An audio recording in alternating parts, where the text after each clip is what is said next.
What a mess we are in now with this Trent Alexander-Arnold situation. I was originally going to do a video where I talked about the fact it was most likely the owner's fault, the fact he hasn't renewed his contract, and trying to make you put yourself in his shoes as to why he's done it or he's decided this, right? But upon hearing that from the journalists in the last 24 hours that Madrid have been speaking to him for close to 2 years now, that video is pretty much thrown out the window. So I wanted to put everything in context for myself and for anyone else who's interested as to how and why we've got to this situation. Okay. So I made a timeline, and that it started off here where Trent signs a 4-year deal. It's actually should be probably at the end of 2021. I didn't check the actual date he signed the contract. It doesn't matter. It's irrelevant. The only point that matters is his contract expires at the end of 2025 season, which is in a couple of months. Okay. So first off, the weird thing for me about this is it's a 4-year deal, right? I think ideally with a player who's young and entering their prime, as the deal progresses, you want to be looking at least for a 5-year deal, maybe with an additional year extension, whether it be triggered by the club or based on number of appearances, anything along those lines. But we've got a 4-year deal. Okay, so that's the situation we're in at the moment. So we progress each year. The contract runs lower and lower and lower. Okay, until the point where Klopp announces his decision to leave at the end of the season. This was on January 26, 2024. Jan 26, 2024. Right, huge news. That pretty much throws the whole contract renewal situation up in the air. Okay, because Trent obviously is going to want to see what the new manager is like, how the squad cope, where we finish, etc., etc. We've done fantastic. We're winning the league, and it looks like we will win the league. But that's irrelevant, right? You want to see what happens. And then finally, the contract expires at the end of 2025. Okay? So what I think should have happened is this. Trent signs his 4-year deal, knowing Klopp was leaving, and I'm assuming that they knew months in advance about this, the ownership, that Klopp was leaving. Whether it be 1 or 6 months. There's no way he just told them, I'm leaving, and then did a video the next day.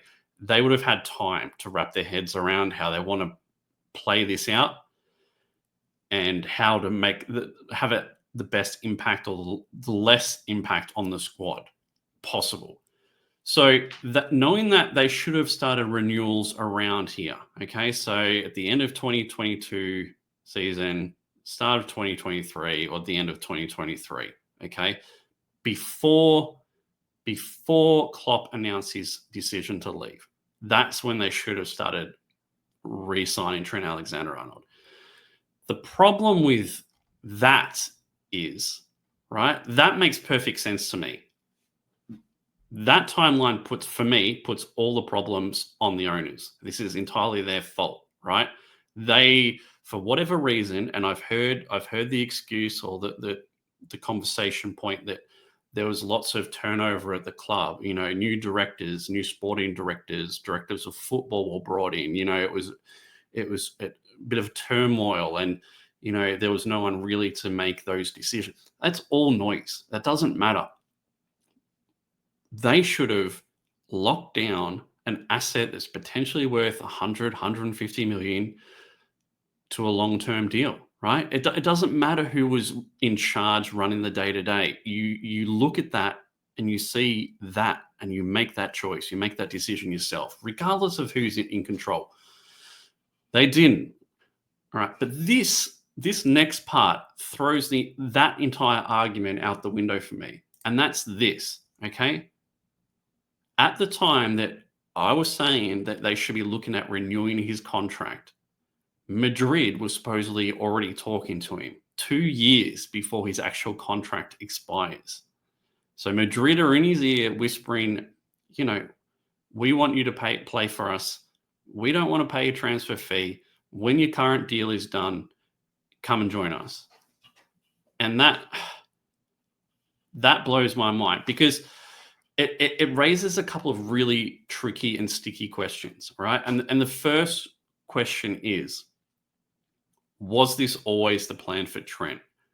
Was the fact he signed a 4-year deal the plan to leave once that expired? Is that why he only chose to sign for 4 years? Is that why there wasn't a 5th or potential 6th year? He wanted to do his time, then leave for Madrid when he's in his prime, right? So that's the first question. The second question I have is, when Madrid was supposedly talking to him here, right, when he had multiple years left on his contract, did he tell the ownership that he was going to leave at the end of his contract? Because if he did, then they could have made the decision, we're going to try and cash in on you. We're going to put you on the market and see if anyone's interested, see if we can get Real Madrid to bid early. And knowing Real Madrid, they probably wouldn't have, and we'd probably still be in the same situation as we are now. But that is just, I would love to know that. I think that would be really interesting. But the biggest question is, was the 4-year deal intentional? Okay. And the fact that they've been speaking to him for 2 years is infuriating. It's just so annoying. Like, I understand the Bosman ruling was put in place to protect players. But it seems like Madrid have exploited this so well for their own benefit. And it's not just with us, it's with pretty much every transfer, not every transfer, but a majority of transfers they do. They'll find a player that they really like and just wait for them to come out of contract. And they'll tap them up illegally, supposedly, when they're under contract, and say, hey, listen, we want to buy you. We want you to play for us, but we don't want to actually pay a transfer fee. And it works out well for everyone involved, apart from the club that has the player on their books at the time, because the player gets a really nice signing on bonus. They get great wages, and Madrid get a player for no transfer fee. So it's really frustrating that they do it. And it's because they're so successful. It's because every single player in the world wants to play for Real Madrid. They have the most trophies in history. So it makes sense. But goddamn, it's annoying. So, yeah, I mean, those questions for me really leave a big mark on Trent and what people are going to think of him in the future. I mean, yeah, that's a really tough sell. So I just wanted to make the point too. It always felt that Trent wanted to build his global brand, right? Because you see, he's invested in, I think it's sports racing of some sort, or another football club. I can't remember what it is, but he's invested in those kind of situations, and he wants to raise his profile to make those investments more popular and more successful. Follow the kind of David Beckham model, which is, and there's only one club in the world to really do that at, and that's Madrid. So that itself is frustrating. But I think the biggest stumbling block you're going to find with fans is the lack of transfer fee. I think the majority of fans they would be unhappy that he's leaving, but they could probably stomach it if we got something for him, because we're not the kind of club that throws money around willy-nilly, that can drop 100 mil on a player one season and then do the exact same the next season, right? We're very shrewd, tight, whatever you want to call it, in regards to player signings. And losing out on that transfer fee is a big deal. So I just wanted to say as well, like, what is next for the right back spot at Liverpool? I've seen plenty of people say that Connor should be the number one choice now, and we should sign someone younger to compete with him. I love Connor. I think he's kind of like a regen of Andy Robertson, but on the right side. The problem I have with him, though, is his injury record. Hopefully that's something that isn't long-term, that it's just the last couple of seasons, he's been unlucky. But there is no way that we can rely on a player who currently has the injury record that he does. So we need to sign someone more experienced, less injury prone, and hopefully Connor stays fit and forces himself into that number one position. That's pretty much it. I think that it's just an absolutely insane situation. So who is to blame for this? Like I said, initially, I put it down on the owners and their mismanagement. I mean, you can look at Salah and Virgil van Dijk, two of the best players in the world, leaving for free potentially at the end of this season. And you can say that that's FSG's fault. Trent's in the same situation. You can say that as well. And I think that's a pretty fair criticism to make of them.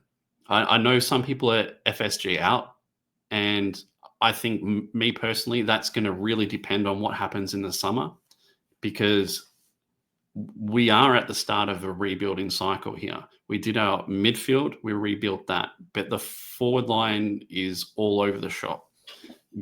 We are so reliant on Salah to produce that all the other positions just are falling weight behind. So if they don't invest significantly in the summer, and I'm expecting multiple ins and multiple outs, and they should too, because this feels like the beginning of a new cycle. You've got Slot coming in now, doing an incredible job, potentially winning the league. It looks like we're going to, and having with no signings apart from Chiesa, which is a whole nother situation. Like, I don't even know why we made that signing.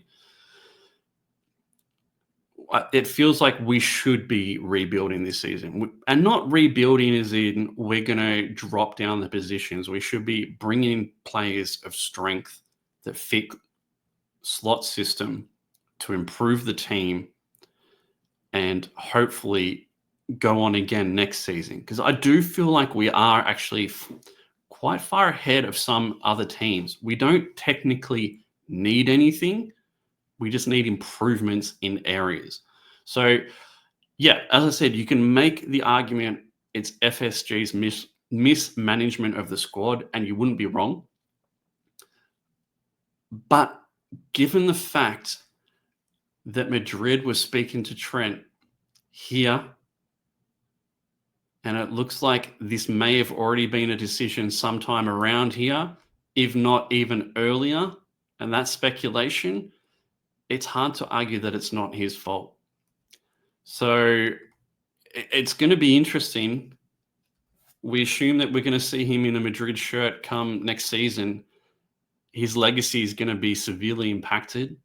And I hope that ultimately he's okay with that, because it's not going to be like it was. Anyway, that's the video. Thanks, guys.